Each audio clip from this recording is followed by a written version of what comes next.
My name is Mike, and I'm the addict. Hey, Mike. What's up, everybody? So listen, just a little bit about myself, right? I've been here at Good Friends like 5 years ago. I had a good start here, but a horrible finish. I've been to 17 rehabs. I've been to 6 detoxes. I've been to a whole host of recovery houses, sober houses, independent living houses, up and down the East Coast. I even been to the West Coast twice trying to find this thing called recovery, only to come to find out that recovery lies within inside myself. And I say that to say that I've been to all these rehabs, accumulated some information, and I never ever relapsed. And the reason why I never relapsed is because I never gave myself an opportunity to recover. They say go to meetings, do the step work, get in service, help another person. Like when I left these facilities, I did the complete opposite, and I got exactly what I deserved. I've been suffering with the disease of addiction for 50 years, 5 decades, making the same decisions, doing the same thing, hanging around the same people, buying the same drug over and over for 50 years. Now, I had some breaks in between, and I had some successes in between, but it always led me back to the drug of my choice. God just allowed me another opportunity to come back in this process.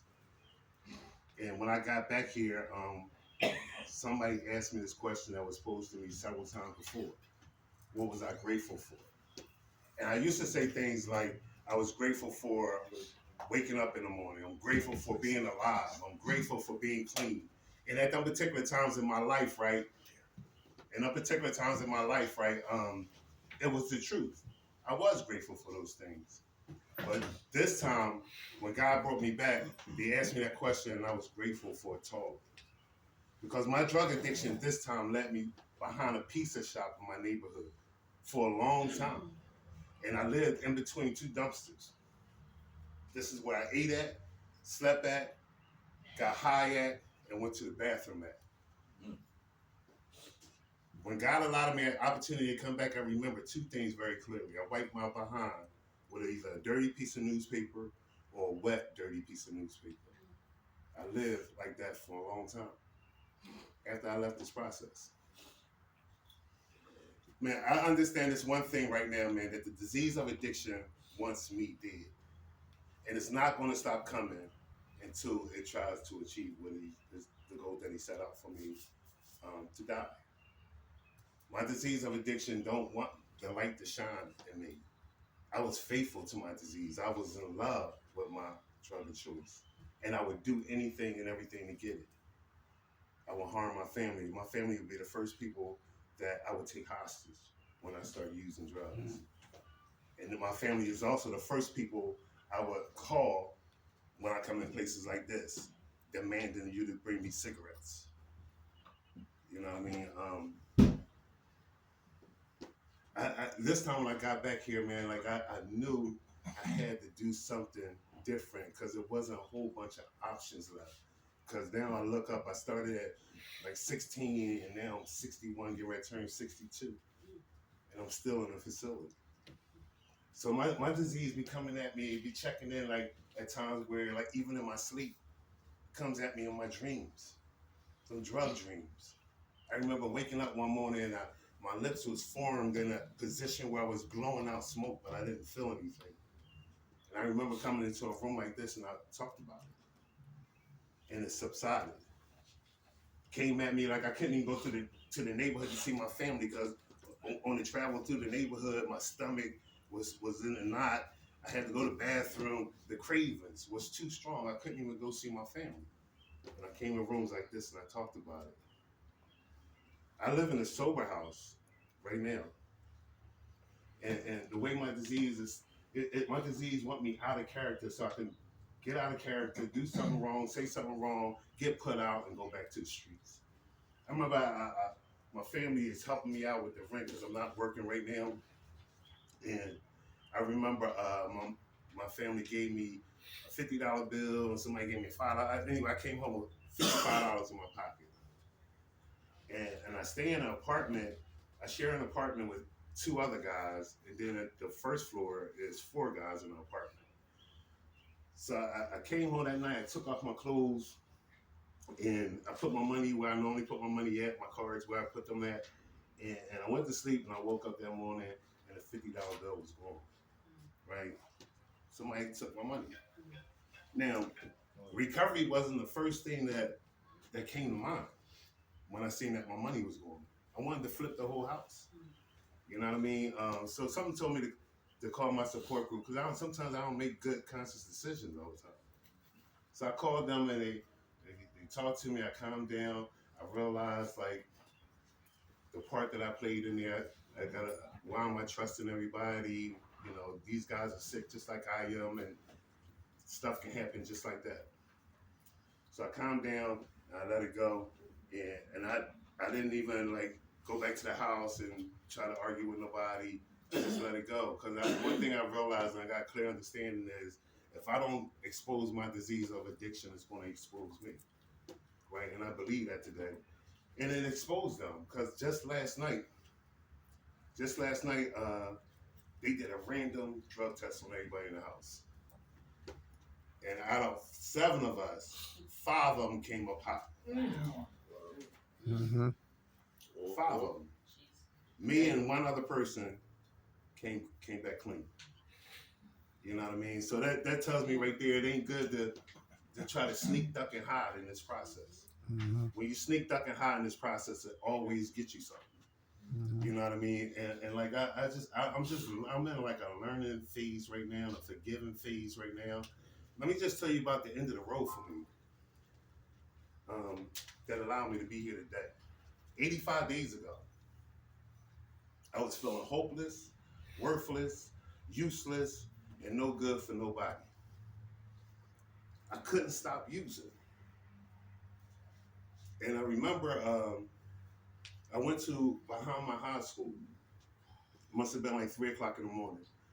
And behind my high school is a park, and then across the street from the park is a row of houses. And I was behind that park. I went up there for a purpose and a reason. Because in my mind was telling me maybe the world would be better off without me. Right?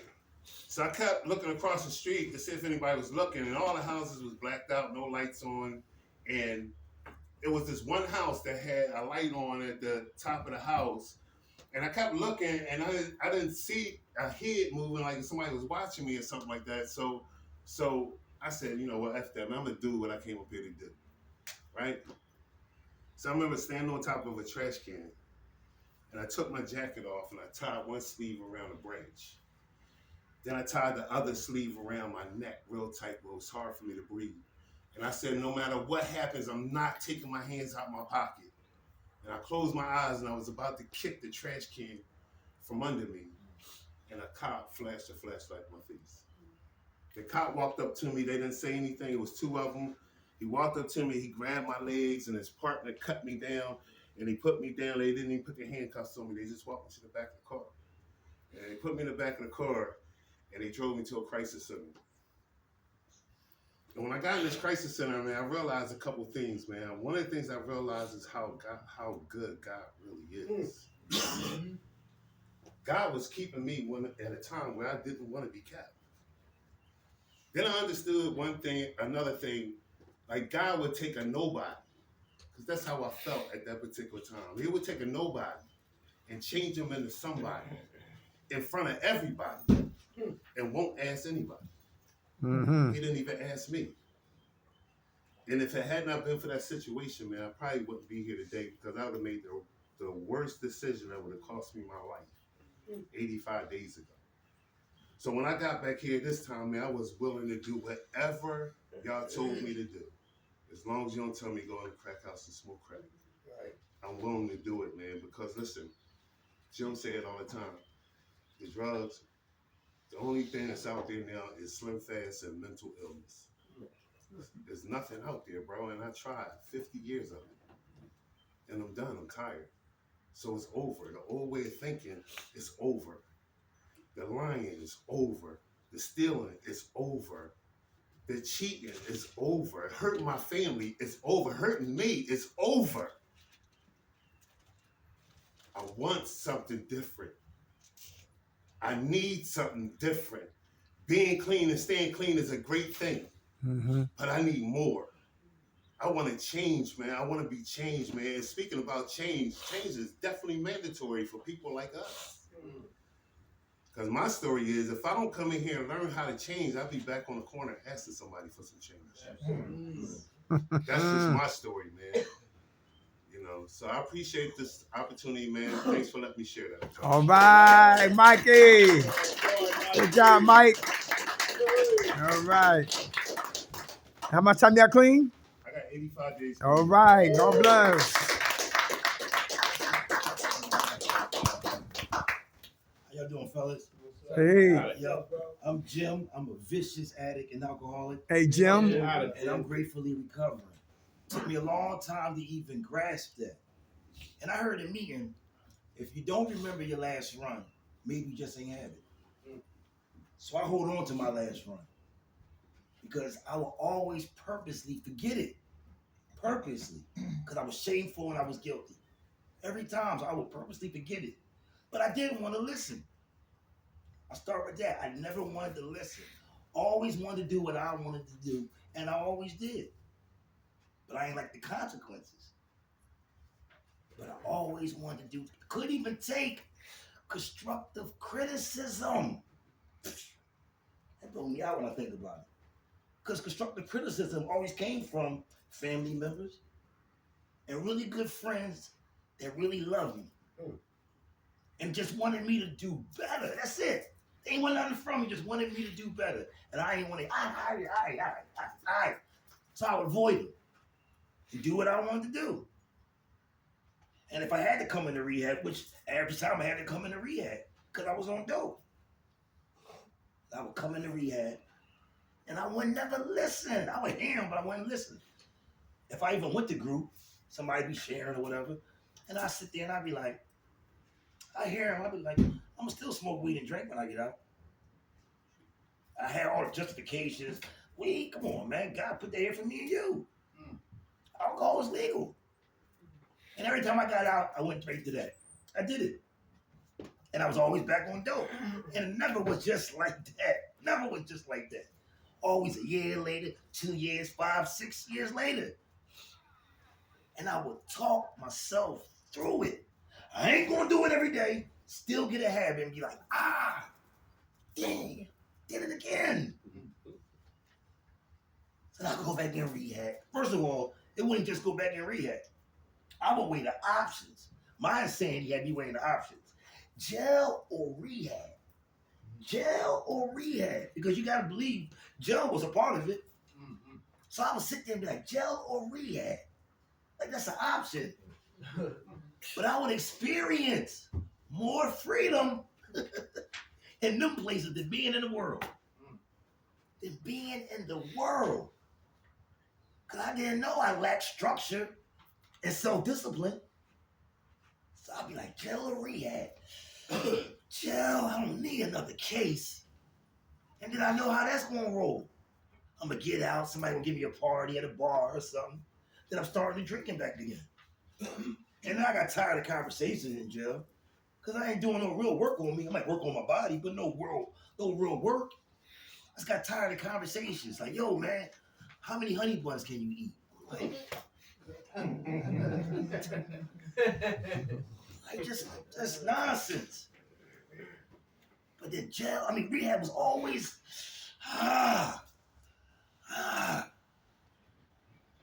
But then for being back in them places, I had to notice my behaviors and my motives.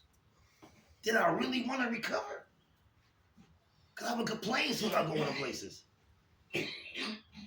And, I had to look, because cigarette break, pure. Program times like The Walking Dead, Thriller.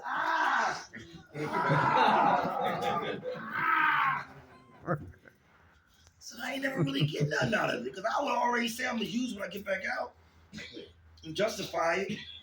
But I didn't wake up until my last rehab.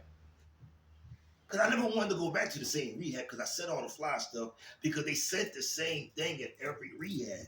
Get a sponsor, work the steps, get a home group and do meetings. And I never did all of those. I might have went to meetings. I was sitting in the back playing with my phone. not engaged in a meeting. And they say it only takes 2 people to have a meeting. But if one of them on the phone, what kind of meeting that's going to be? Or if one of them talking and you just sitting there, what kind of meeting is that? A lot of things make sense to me. Started making really sense because I'm a mama's boy. I'm not going to lie. My mom will always say, make it make sense, boy. Make it make sense. And I would justify stuff that just didn't make sense. But they said, when I went to my last rehab, they said, how many rehabs you been in? I said, damn. Does detox count? They said yes. I said, oh, wait. I never wanted to do rehab, just detox. I'm here for a tune-up and oil change. That's it. You don't want to do the program? Because something else is always more important. Whether this female I'm involved with, or this job I had, or this lifestyle I'm in, was always more important than taking the time out to work on me. And that's the hardest job in the world. Hardest job. Hardest job. Because there's so many distractions. So many. So I get it when they would take your phone from you and you go into rehab. Or if you a married couple, they're going to split you up. They won't even let you be at the same rehab. Because you got to focus on yourself. You got to focus on yourself. And I really lost count. So I said, damn.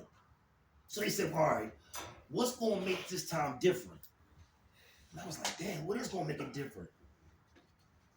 So first thing I started thinking about was when I was in high school, thinking I was cool. In the back, playing around. I said, I can't be playing around. They had couches just like them. They would make you fall asleep. I wouldn't sit in them purposely. I would sit in a hard chair, and I would sit on the edge of the chair just so I could be attentive. Just so I could be attentive because I wanted to get it because I was so sick and tired of being sick and tired. Tired of telling my family, I'm sorry, I ain't going to do it. No, I was wore out of that. I said, you know what? My actions got to speak louder than words. It's got to. I said, oh my goodness, because I lost count. I really lost count. So I started really getting engaged, and I ain't having no counselors about, when I'm getting out, man, you know I gotta get out, and I ain't do none of that. I ain't do none of that. I was willing, and I started asking questions, something I ain't never do in rehab. Never ask no questions. Asked my counselor, man, I'm really trying to get it. He said, yo, do the same thing you doing in here when you get out there. I could not fathom that when he told me at the time, because I didn't know I lacked structure and self-discipline. I didn't know, because I was always doing what I wanted to do. So I was like, I said, I need something else, man. I can't understand it. He said, all right, Jim, put the same energy you put in getting high into your recovery. So I said, all right. I used to bar hop, so I meet and hop. He said, yeah. I said, oh my goodness. Because I finally put some things together that made sense. I was like, oh, okay. It was like getting bingo. I was like, oh my goodness. You know what I mean? I was like, all right. I said, all right. Then I kept, used to always saying in group, like, you know, I started being engaged, just start raising my hand and participating. And I started saying, like, you know, I'm a chronic relapser, man. I don't know, I'm a chronic relapser. He said, Jim, stop saying that. I said, why? Because that's what I am. He said, no, you're not. He said, have you ever listened to how it works? And I said, yeah, the seen it reading the beginning of me. He said, no, you heard it, but you ain't listened to it. He said, have you ever gave yourself totally, fully to the program? I was kind of shaky about it. What you mean? He said, get a sponsor, work through the steps, not halfway and stop, go all the way through the steps, get a home group, and make meetings regularly. I said, no. He said, you got what you're supposed to get. This is how it goes. They read it at every meeting, get the literature, and read the literature. So I started reading the literature. The first assignment my sponsor gave me to read was a recovery and relapse chapter. It say it in there. We have never seen someone relapse who live the Narcotics Anonymous program or the AA program. And I can fully admit, I ain't never lived it. Never lived it. So I was like, damn. Didn't want to count my time. I was like, because I realized I didn't want to count my time, so when I do go back out and use, I won't feel bad, which I always felt bad, whether I was counting it or not. Mm-hmm. If I had any clean time I use, I'm like, damn, I messed up. And I knew how I used to always get little glimpses of my higher power because I would get drug dreams. Wake up from them like, ah, damn, I fucked up. Oh, I didn't. But then I still go use. Tell you, I was so sick and tired of being sick and tired. But the first time I heard that, my first treatment center, because I was arrogant and thought I knew everything and everything. And the old head told me, say, you ain't gonna get it until you sick and tired of being sick and tired. Yo, I was sick and tired of being sick and tired. Because talking is one thing. When you live it, whole nother game. Mm-hmm. It's a whole nother thing, man. Tired of running around, grabbing this, doing this, trying to, any money you got is going to just to feel normal. When I was in my addiction, I used to be like, this can't be life. Can't be life. If I had a job, I gotta budget my drugs and whatever I'm using so I can feel normal, so I can work. And then I might pay a bill or I might do something else. I hated a job to get paid every 2 weeks. Oh my goodness. Every 2 weeks? Ooh. First week is love. That second week, I gotta borrow from everybody at the job because we all work together. But then if you don't see me on payday, hey, you don't see me. I ain't gonna be dependable and come pay you back. Like, oh man, he ain't see, man, I had to do this, man. Always lying. Always lying. So I asked my counselor, man, yo, I really want to get it. He said, Jim, just remember how. I said, what? He said, remember how. Always be honest. If you be honest, it's gonna work for you. Open-minded. Don't be assuming stuff. Because having stuff you're gonna assume ain't even gonna happen.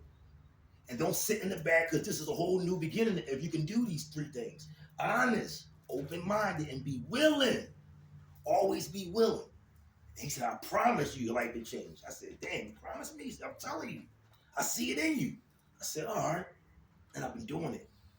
I never forget, I was in my room. I started meditating. Didn't even realize I was meditating. Because the rehab I was at was a lot of chaos, stuff was going on. So I would go in my room and I would just sit. And when I first started doing it, I prayed. And the most sincere prayer I ever did. I said, God, please help me pass this test. Please help me pass this test. And I just got, and I was in my room, I was like, I just sit up there. I used to be like, man, I was willing to give my life to all the drugs and the lifestyle. Why I can't give my life to my higher power and recovery? I said, I'm gonna try it one day at a time. Because my dad always said, show me a picture of somebody trying. Either you're gonna do it or you ain't. So I was like, all right. I just sit up there and just zone out about stuff. Because I said, I did all those drugs. I did everything except K2. I had the nerve to turn K2 down. Man, that should make you crazy. But I did everything else. I'm so grateful, man, because I used dope for 26 years in private, so I thought. I never OD'd. It's nothing but the grace of God, y'all. I'm telling you. Because I started understanding and analyzing myself, because any problem, you got to identify the problem. So I would go drink and I would smoke. Then I get the bright idea. Why don't you go do a bump? That's a lie. That's a lie. I'm not going to just do a bump. I'm a bump. Then I'm going to get in the window all night. Keep to the blinds. 2-3 hours. Like, man, you gotta go to sleep. Why don't you go get a bag of dope? That's a lie. I'm not going to go get a bag of dope. I'm going to get enough so I ain't going back and forth. And I'm telling you, I did dope so I could go to sleep. Only way I could sleep comfortable, I had to have enough dope so I can get up. So I can go throughout my day and do the same thing over and over again. So the fact that I never OD'd is nothing but the grace of God, because I'm telling you, I would have checked. That's why I would get high with Narcan on my stomach or next to me trying to watch TV. Like I'm a Narcan myself, man, I'm telling you.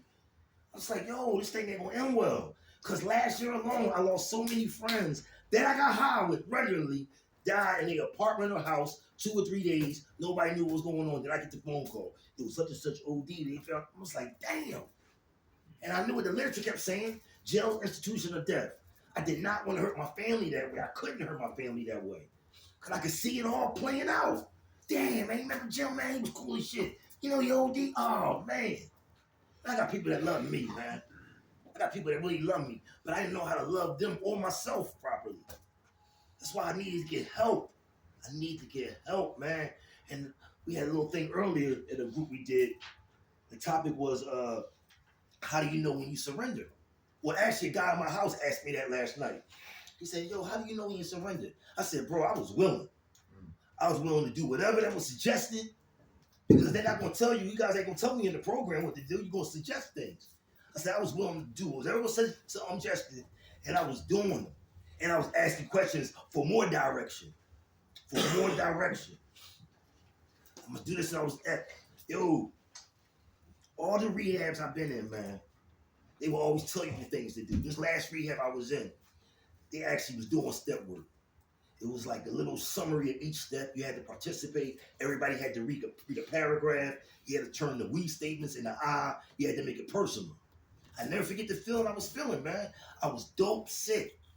Scared to pass gas because I don't know it's going to be a wet one. I'm sitting in this joint, like, out of it. They started doing step work. My spirit lifted.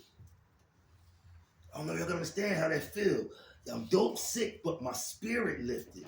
I was like, damn, you ain't never do that. That's what you need to do. Bro, that was the missing piece to my puzzle. I'm nowhere near perfect, don't get me wrong, but I developed a personal relationship with my higher power through that step work. I done built a routine of things to help me stay on my dean and stay on point. So if I do fall short, I don't beat myself up and it gets hold it. Because at the end of my road, I wanted to be a better human being. Damn, that's all I wanted to be. That's all I wanted to be, man. But I had to be willing. Had to talk about root issues, shit that I ain't with, that make me feel uncomfortable. Had to talk about them things. And I had to be willing. I ain't like coming and talking in the rooms like this, but I had to. Had to. And when I took a class, I'm a certified peer specialist. I did that after rehab because my higher power laid it out for me. But yo, the number one recovery tool is sharing. It's sharing. A might help B, but it helped me. It helps the A the most. Sharing, bro. I'm telling you. You'd be surprised people you could touch because somebody can understand where you've been at. And you can touch people through that, man. We all got people that we can help. And one thing for sure is spiritual warfare. We in spiritual warfare, man. You're all my ninjas. I used to sell drugs and I was never no major player. I used to sell drugs so I can try to get out for free, which ain't never worked. I always owed the supplier money. Always owed him some money. But yo, I'm a hope giver today. Thanks for allowing me to share, man. All right. How much time you got clean? 200 days today. Hey, all right. Good afternoon, gentlemen and ladies. Thank you. I'm DeAndre. I'm an addict. Hey, DeAndre. But foremost, I always want to give thanks to God for the day afforded us all. Today, man, we're gonna do some thinking strategy. I have 10 months. All right, 10 months. I have 10 months. What we're gonna work on today, well, we're gonna just implement in our positive mindset is thinking strategy. Positive self-talk. Discipline, big one. I struggle with discipline. I like to do things my way. I'm sure anybody here can, attest to that one, But discipline is very important, especially when it comes to surrendering. Who has issue with surrendering? Throwing that towel in. You know what I mean? That's big, right? Yep. Surrendering is big for me too. I always try to hold on to certain things, certain pieces that I might think I would need later on when I go back out. See, I always premeditated my going back out or my relapse. See, I'm not going to get rid of this behavior because I might need it later on down the road. So certain things I didn't surrender to. So I had to learn how to surrender. I had to allow somebody to teach me, help me, educate me in on what surrendering really, really meant. And surrendering can be good or bad too. I can surrender to some stuff that's nonsense, but I also could surrender to some stuff that might just save my life. You know what I'm saying? So surrendering is big. Next one is another one. Honesty. Being honest. Yeah. Honest about where I'm at in this process. What am I doing in this process? Am I telling the truth about everything? Am I still lying about certain things? So honesty is big. Who has a problem with being honest? Who still wants to get high today? Who still has that feel? Because I mean, you know, a lot of times those feelings still kind of like be there. You know what I mean? And still try to figure out how to work through them. Who has problems working through certain things? Okay. Okay. Anybody feel like they might want to elaborate? They feel more than welcome. Um, Forgiveness. Is that for you or for them? It's for yourself. For yourself. Who said that? You want to speak on that forgiveness? But for one, holding grudges is a form of weakness. Forgiveness is a virtue. You know, forgiveness is for yourself. You release that weight off your own self. You know what I'm saying? Because it's like you did something to me, and I look at you. Oh, I can't stand him. I hate him. You know, that's negative energy. You keep to yourself. You know what I'm saying? When you forgive somebody, you know, it's for yourself because you let that pressure off. Now it's like, you know, I don't feel that way I felt. You know what I'm saying? Before I held that grudge against you. You know what I'm saying? If it makes sense. Mm-hmm. It does make sense. It makes sense. Yeah. And how much time you got, sir? 32 days. Hey, all right. I'll hand it back. How you doing, Dave? Fine, thank you. Listen, I understand what you're saying about forgiveness, right? Because it took me a long time to forgive me for the shit that I was doing. You know what I mean? Like today, like I'm living great today. Like I thank good friends. I ain't gonna lie, right? You know, I truly believe I deserve everything that's happening for me right now. See, I don't live in the Amen. past no more. You know what I'm saying? I don't feel like a piece of shit no more. I don't even think of myself like that no more. You know what I'm saying? Mhm. One day at a time, man, I'm getting it. Now, I mean, I ain't got it, but I'm getting it. Amen. Thanks for letting me share. And how many time you got today, sir? 4 months. All right. I always run into people that always say, man, this is about the program, I'm mad about a program. Not this program, but this programs in general. Guess what, y'all? It's never the program. It's never the program. It was always me. I'm going to keep it on me because I do my own inventory. It was always me. See, I always blame the food or they not treat me right.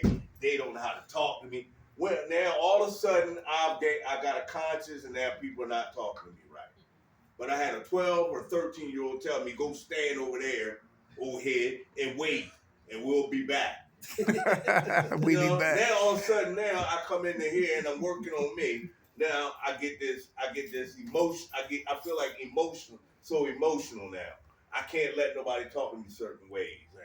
Certain things people say to me, I take it and I fall apart. Nah, man, this is when the motor should be really revving up because I'm feeling better. I'm putting new things in place.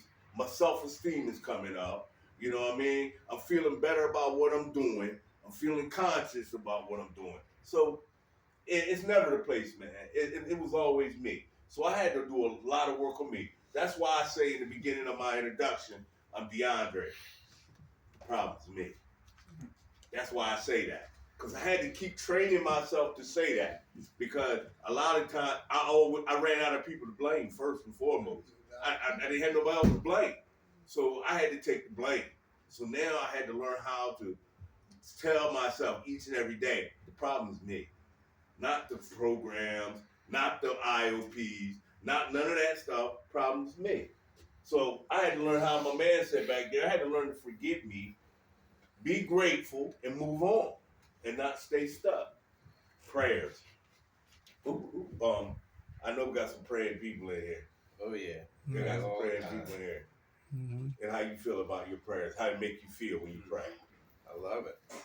Every morning I get up and I pray for everybody in here as well as family, and then I go to him and have his will and help me to be honest and grateful and to be kind today. And when I do that, and if I follow through, as you all have been saying, instead of talking about it, when I do it, my day is really good. There's not too much that can set me off. Mm-hmm. Right. I'm not Amen to perfect, that. but I'm forgiven. You know, I'm working on it. There's still things that come up, but I identify them and I work on it. Okay. Amen, man. How much time you got?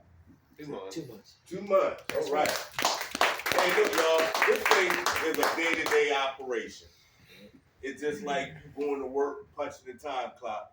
You get up in the morning, you punch that clock, your day starts.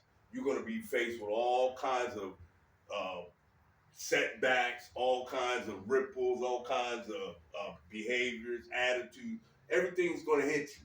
This is the training ground for you to learn how to work through those things. So when we go back out and we have to live life on life terms, we're able to cope with these things. Put these coping skills in place now while you have the opportunity to. Because a lot of times, man, we get back out there, we don't have the opportunity to think split second. Because things can happen just like that. Y'all know where I'm coming from. Who in here from Philly? Okay, so y'all already know things happen in Philly just like that. You know, you can walk around the corner and boom, you walk right into something. So hopefully that, nobody has to experience that anytime soon. Willingness. Who's willing to stay connected in this thing? Who's willing to do the work? Mm-hmm. Amen. Let me hear from you. Me? Yes, sir. Big man right there. What are you willing? What's your willingness? So like, I've tried this before, and like, that's like one word I always I heard, and I wouldn't hear it all. You know what I'm saying? So like, I knew coming in this time I had to be willing. And I'm doing things that I never did before. Taking suggestion. I got a sponsor. I've never done that. I'm working steps. I've never done that. And there's days I don't want to do it. There's days I want to run from my sponsor. There's days I want to go upstairs when he's coming here and shit. But I signed up for this. I made a commitment to him. I made a commitment to myself. And for me, it's all comes back to that word right there. Man. How much time you got today, brother? What's today's date? 25th? 24th? 96 days. Hey. All right. Day-to-day operation, right? Day-to-day operation. When them days that you don't want to do it, that's when you got to push even harder to do it. Yeah, I was always told that. When them days you don't want to make meetings, you don't want to fellowship in this thing, that's when you got to want to do it even more.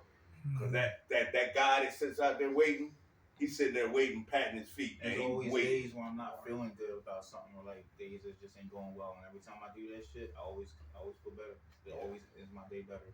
Mm-hmm. Okay. That's the antidote. Yeah. We're going to call that the antidote. You know what I mean? Prayer, surrendering, honesty, forgiveness, prayers, and willingness. That's part of the antidote for this process, okay? Okay, big one right here too. Acceptance. A lot of people struggle with acceptance. All right? Who here still struggling with acceptance? Accepting the fact that you can't go and use anymore. Big one. Acceptance. My acceptance for that is that I still have the thoughts.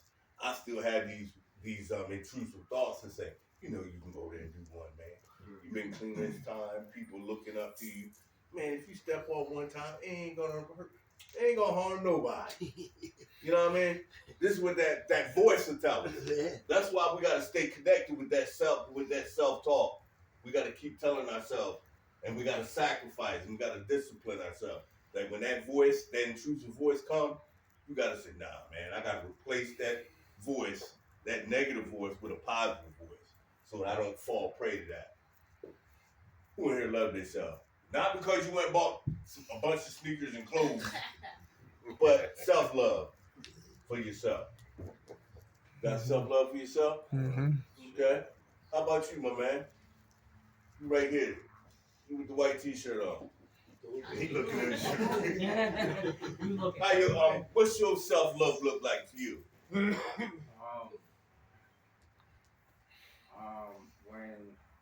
When I'm doing the right things, when I'm responsible, but the real stuff I have to do, knowing myself like that, and I'm getting the love from my family, Okay. my kids and all that. Amen. So if I love myself, or I love God first or something, they come to me,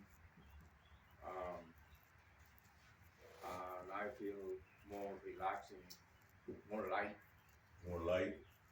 Carrying too much shit from the past.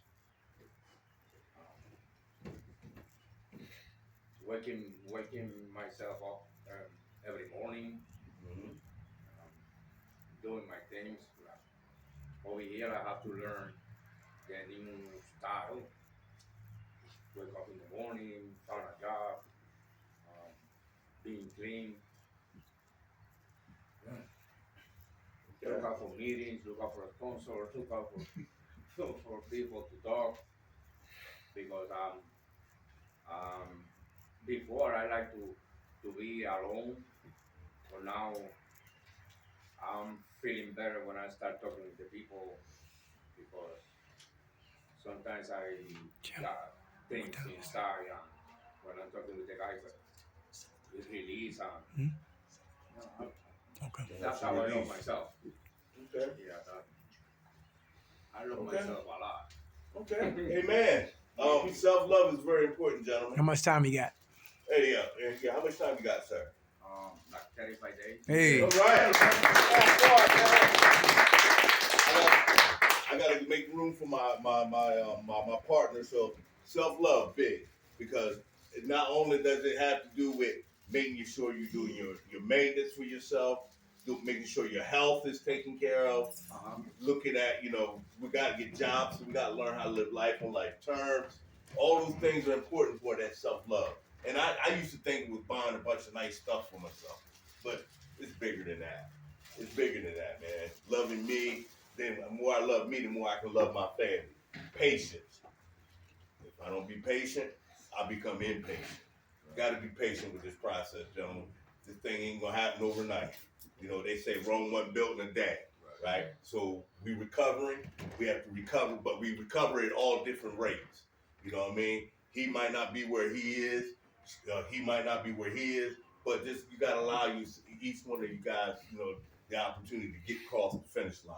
I had a saying called the turtle and the rabbit, but I'll tell y'all about that next time. Self-worth, another big one. Self-worth, knowing your self-worth, what your value is. You guys sitting here today, taking care of your wellness. Taking care of your wellness, getting your self-love together. You're surrendering, being honest. You learn to forgive. You know what I mean? And you're working on doing your prayers and accepting the fact that I can't use no more. I accept the fact that, look, that life is over with. If I want to stay, on this plantation of living, clean and prosperous life. So self-worth is big.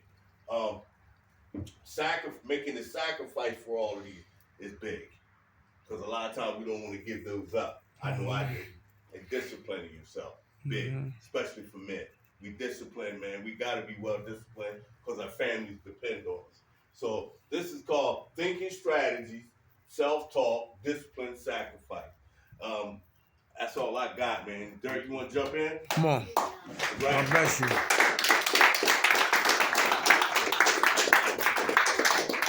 All right. Thank God for last night's rest this morning rise. Thank God for his grace and his mercy. Grace is always giving me what I don't deserve. And mercy is not giving me what I do deserve. And for that, I'm eternally grateful. How everybody doing? All right. All right, let's give it to Mr. Susan. Always. All right. Yeah, Miss Susan. Good friends. Good friends. God bless you. All right, we got about 15 minutes, right? Yep. All right, boom. Huh? Yep. All right, let's go. All right, 15 minutes. All right. All right. No. Let's see. Anybody know about the Recovery Bible? Inside the Recovery Bible, we're gonna keep it spiritual, not religious. It's in the index or the glossary. Talks about the 12 laws of recovery. So it's not 12, but it's most of them. Number 1, powerlessness will result in strength. Powerlessness will result in strength. Who don't understand that? How can I admit that I'm powerless to get strength? So one end of the spectrum, I admit that I'm powerless. Over here, I get strength when I admit that I'm powerless. Everybody understand that? Mm-hmm. Very good. So I have to admit that I'm powerless, submit to what? The program. Then when I submit, then I can be what? Committed to the program until they bury me 6 feet deep. No vacations. Is anybody ready for that? No more weed smoke. You ready? No more drinking. Are we ready? All right. How about sex and drugs? Do we go together?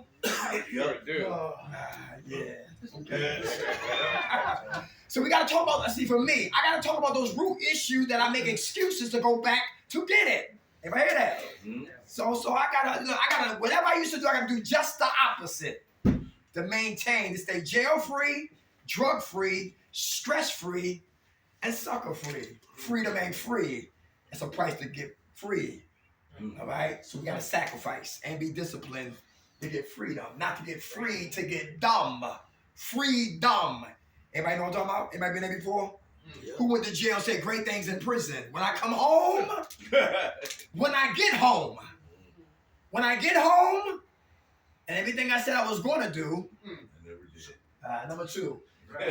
Number two, humility will result in what? Honor. Who in here is working on being humble? Amen. Is that important? They said if you don't get humble, you will be what? Humiliated. Humiliated. Is that true? That's very true. Who here, the opposite of humility is what? Pride. That acronym stands for primary reason I die early. Because it's hard to ask for help. Anybody need help? Yes. How about money? How about money? Who need a payee to hold your money so you don't DIE with your money? Anybody? That's big with men to separate. I made it. Yeah, you made it. You can die with it. Anybody hear that? But it doesn't make me a chump to say that I can't handle money yet. A man who want to live will give up the tapes like Richard Nixon. A dude who front and mask up like he ready to pull a heist. Right? Well, lie to himself first, then everybody else. You can't fool another addict. I don't know people be lying. We be lying to another addict. I shot dope. I know what those dope fiends look like. I smoke coke. I know what coke heads do. Stop lying to yourself first and to me, because you never get no respect, and recovery never moves or operate if we're liars. Is that true? Yep. Humility. Gotta stay humble. Somebody here talking slick out the side of their neck. Trash their ass or give them a pass. Important, because personalities start to what? Clash. Alpha males in the building. You a gangster, I'm a gangster. You an OG, I'm an OG. You a lumberjack, he a lumberjack. Yeah. You from the projects, I'm from the projects. You from the hood, I'm from the hood. Yo, you shot people, I shot people. You had guns, I had guns. You got high, I got high. You gotta get the last word, I gotta get the last word. Alpha males, and nobody wins. Because I'm trying to prove to him how bad I am. And God said, yo, shut up. That's foolishness. That's rhetoric. That's nonsense. That's fitna, like the Muslims say. Yes. You bad, stay clean. You bad, mind your goddamn business. You bad, take care of your babies. You bad, take care of one woman. You bad because men protect, men provide, men produce, and men sacrifice. Boys do just the opposite. So I got to get what? Stay humble. And keep asking for help. And the dudes who throw darts, a lot of them, they are miserable. You know people that's clean and miserable? Yeah. And they're always talking sarcastic out the side of their neck, and you want to smack them back to Kensington or smack them back to Africa, right? But you got to keep your hands to yourself. Because when a man don't know how to get out, he act out. So don't take it personal, because it's not for us. He's miserable. Pray for him. Because nobody here is better than nobody. We all live in glass houses, so nobody should be throwing what? Stone. You better believe it. All right, how much was this? My eyes broke that small. Forgiveness will result in what? Freedom. I got to forgive to get what? Freedom. Who working on forgiveness? Is that important? Yes. Very good. Who know that freedom comes in steps? I mean, forgiveness comes in steps. Slow down, Dirt. All right? Forgiveness comes in what? Steps. Give you an example. Who watched Criminal Minds? Who watched CSI? Yep. Everybody they're looking for, they always got a profile of the person. Anybody in here who have resentments towards anybody that you got to start forgiving, put them up in the box as the profile.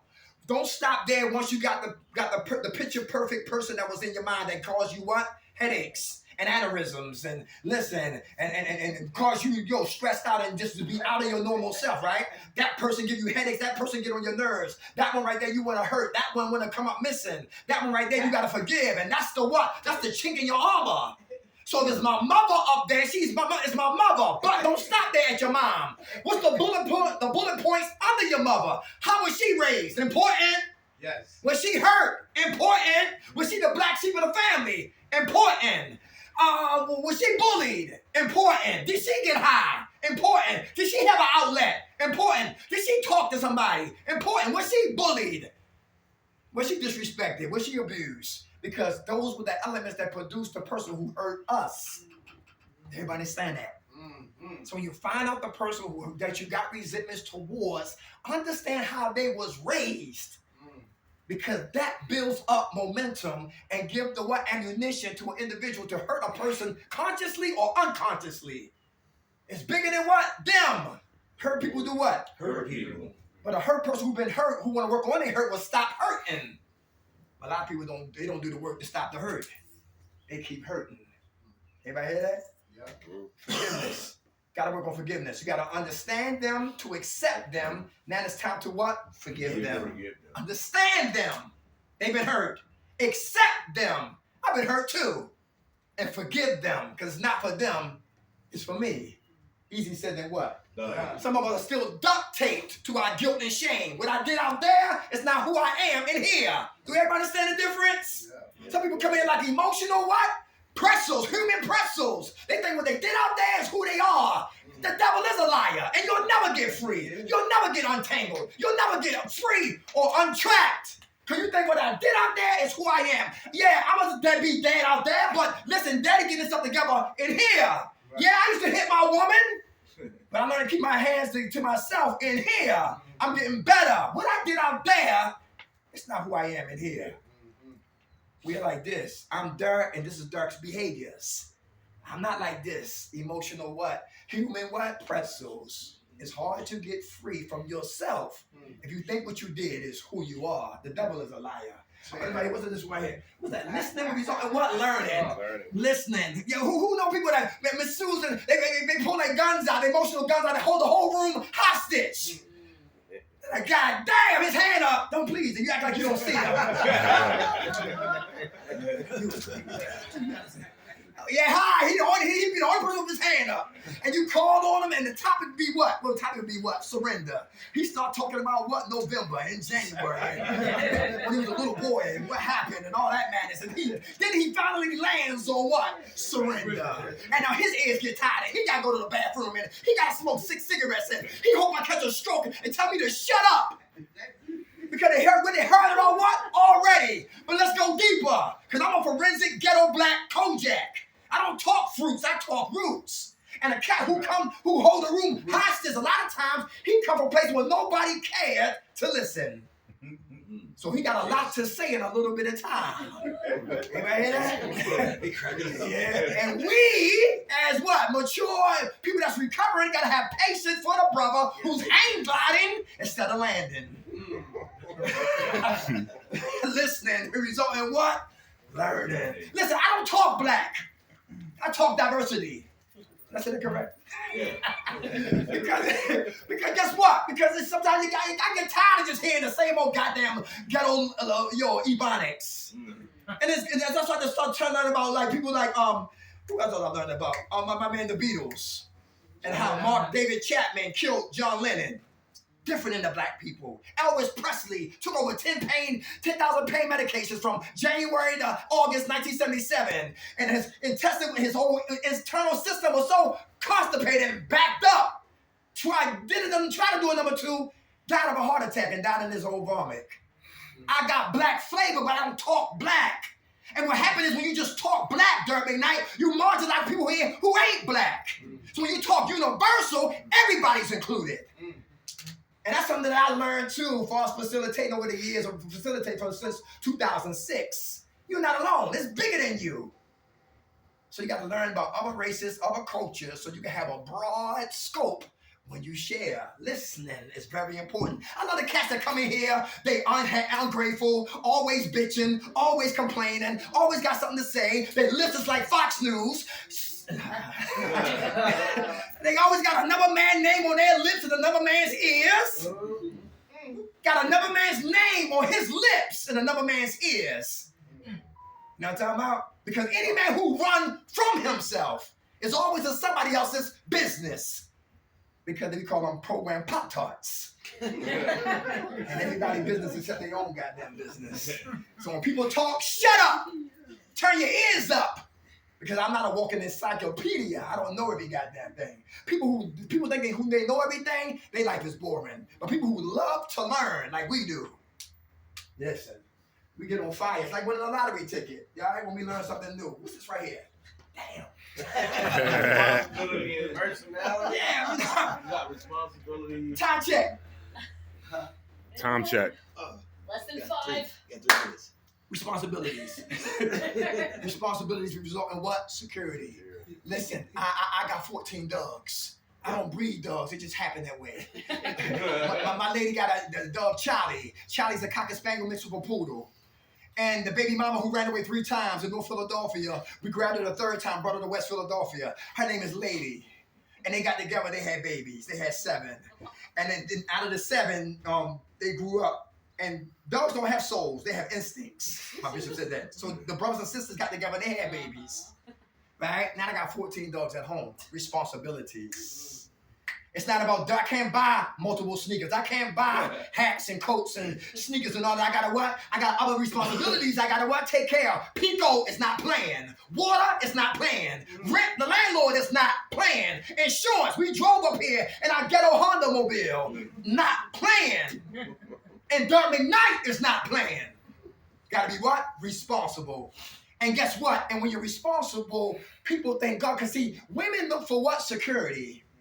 And they look for men who are disciplined and who will sacrifice. Some brothers who are selfish, they're like this. They tunnel vision. They don't see the big picture. So I bought me some sneakers. I got excited. Somebody stepped on them. Now I'm angry. It's like a dude in North Philadelphia.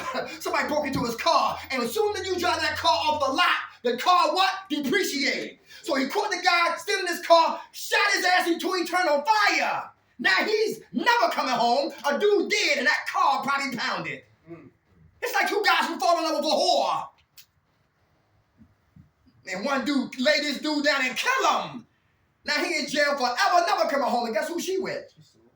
Somebody else. Responsibility will result in what? Security. So when I'm responsible, the lights is on. I'm responsible, we got clean water. I'm responsible, listen, we got a roof over our head when we're responsible. Those who run from cover don't like responsibilities because they don't like the pressure. That's what that comes along with being responsible. Connection will result in love. Everybody work who individually love themselves. DeAndre talked about it. That's important. A person who loves themselves, will they get high again? No. Will they get drunk again? No. Because they what? They love they what? They love themselves. Because that's a hypocrite to say I love me but put poison in me. Because drugs, alcohol is poison. And if I love this temple, I won't put nothing in it to destroy it.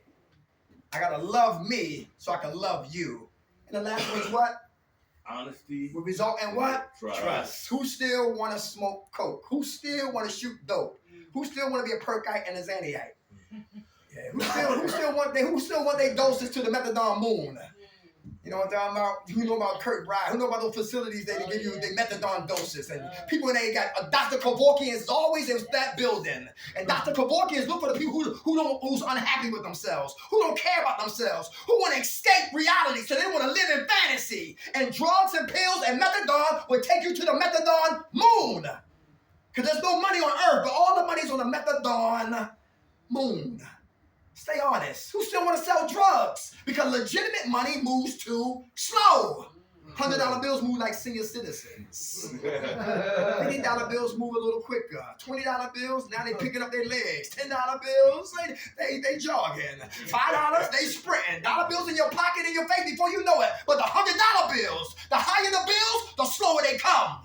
And if you sold drugs all your life, it's hard to do just the opposite, not to sell drugs or guns or whatever it may be like that, to live legitimately. Gotta be honest. Because when I go pass a check, sometimes I want to jump over that counter and set it off. That's how I feel, but I don't act out on how I feel. Real important. Everybody good?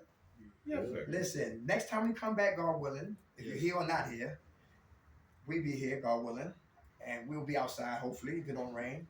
And we're going to have a time with nature. Yes. Hey, anybody, and last thing right here, boredom. If anybody get bored and you don't know what to do and you want to come out with us, we would love to have you. We started this in 2006. I met my partner Rob in 2009. I met DeAndre. And then I met what? Jim. Then I met what? Mike. And the list is growing. We have a few females that kind of got on board. Some got high, but we still pray for them and all that. But if you want to come out and share, because A helps B, but it helps what? A the most. It's like, you see my hands? Can I give anything? Can I receive anything? No. Why? Because my hands are what? Close. I got to open them so God can fill them to bless him. They empty, God, he fills them. Thank you. Bless him. They empty. I know he fills them. Bless him. Empty, God fills them. Bless him. Empty, God fills them. Bless him. I can never keep anything if my hands is always Close. got to open them up. That's God's economy. Say that. To receive, you got to give. So if you're bored and you're tired of doing what you've been doing, you want to do something different, give us a call. Everybody good? Yes, sir. All right.